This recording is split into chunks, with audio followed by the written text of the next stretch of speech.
আসসালামু আলাইকুম গাইস। আমি আজ আপনাদের একটা গল্প বলতে চাই। গল্পটির নাম হলো মুচি আর দুই বামনের গল্প। এক দেশে ছিল এক গরিব মুচি।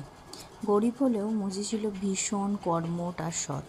বেচারা যথেষ্ট খাটাখাটনি করেও কিছুতেই নিজের ভাগ্য ফেরাতে পারছিল না।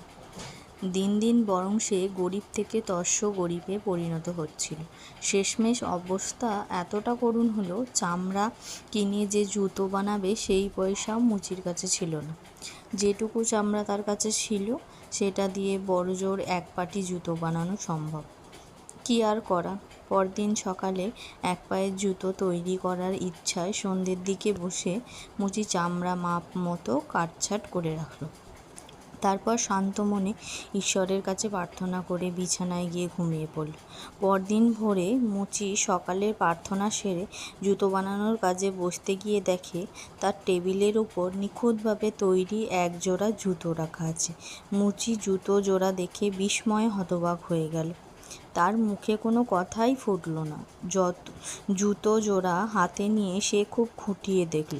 জুতোর সেলাই এত চমৎকার, কোথাও এক বিন্দু খুঁত নেই। মুচি এমন অসাধারণভাবে তৈরি জুতো দেখেনি আগে। কিছু সময়ের মধ্যেই মুচির দোকানে এক ক্রেতা এলেন। জুতো জোড়া তার ভীষণ পছন্দ হলো। বেশ ভালো দামে ক্রেতাটি জুতো জোড়া কিনে নিয়ে গেলেন। জুতো বিক্রির টাকায় মুচি আরও 2 জোড়া জুতো বানানোর মতো চামড়া কিনে আনলো। সকালে উঠে বানাবে বলে দ্বিগুণ উৎসাহে রাতেই মুচি 2 জোড়া জুতো কেটে ছেঁটে রেখে দিল। চামড়া কেটে রাখার কষ্টটুকু মুচির না করলেও মনে হয় চলতো, কারণ পরদিন সকালেও ঘুম ভেঙে সে তার কাজের টেবিলে 2 জোড়া তৈরি জুতো দেখতে পেল। তৈরি সে জুতো কেনার জন্য ক্রেতারাও যেন তর সইছিল না। অল্প সময়ের মধ্যে দ্বিগুণ দামে 2 জোড়া জুতোই বিক্রি হয়ে গেল। এবার মুচি সে টাকায় 4 জোড়া জুতোর জন্য চামড়া কিনে আনলো। পরদিন সকালেও মুচি একই ঘটনা ঘটতে দেখল।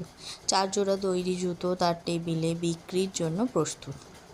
এই অদ্ভুত ঘটনা দিনের পর দিন চলতে থাকলো। প্রতি সন্ধ্যায় মুচি জুতো তৈরির জন্য মাপ মতো চামড়া কেটে ছেঁটে রেখে দেয়, আর সকালে উঠে টেবিলে তৈরি জুতো পেয়ে যায়। খুব শীঘ্র মুচির গরিবি ঘুচে গিয়ে অবস্থা ফিরতে লাগলো। একসময় মুচিটা বেশ ধনী হয়ে গেল।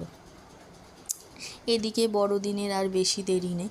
চারদিকে বড়দিনের উৎসব উপলক্ষে কেনাকাটা, আনন্দের হুল্লোড় শুরু হয়ে গেছে।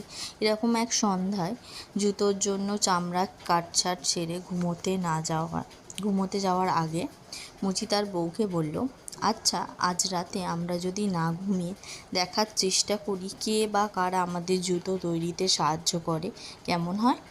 স্বামীর কথা মুচির বউয়ের খুব মনে ধরল।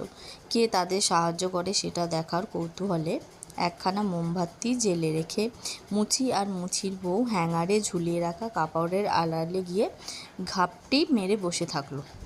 সময় পেরিয়ে মধ্যরাত। তখন মুচি আর তার বউ